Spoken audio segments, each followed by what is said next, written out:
এখন বর্তমানে বেশিরভাগ আমার ছাদ বাগানে গাঁদা ফুল ফুটে রয়েছে। যদিও বা ফুলের গাছগুলো খুবই ছোট ছোট আর ফুলগুলো সাইজে অনেকটা ছোট। আসলে কি গাছ যেমন ফুলও তেমন। এগুলো আমার 12 মাসি গাঁদা ফুল, সেই জন্য এখন ফুটে রয়েছে আমার ছাদ বাগানে। আর আমার সকল বন্ধু তো জানোই আমি গাঁদা ফুলের গাছ কিন্তু সবজির খোসার পরে অল্প কিছু মাটি দিয়ে তবেই বসাই। আর এই গাছগুলো সেম একইভাবে বসানো।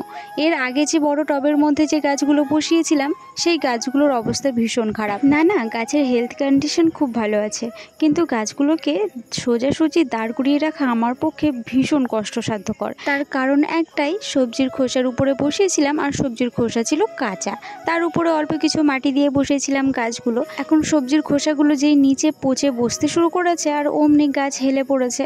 কোনো একটা সাপোর্ট দিয়ে যে গাছগুলোকে দাঁড় করাবো সেই সাপোর্টটাও হেলে যাচ্ছে, তাই গাছগুলো এলোমেলো হয়ে চারিদিকে ছড়িয়ে ছিটিয়ে ফুল দিচ্ছে। গাছে ফুল তো পাচ্ছি কিন্তু গাছের সৌন্দর্যটা প্রকাশ পাচ্ছে না। তবে গ্রো ব্যাগে বসানো গাঁদা গাছগুলোর জন্য সেই ভুলটা একদমই করিনি।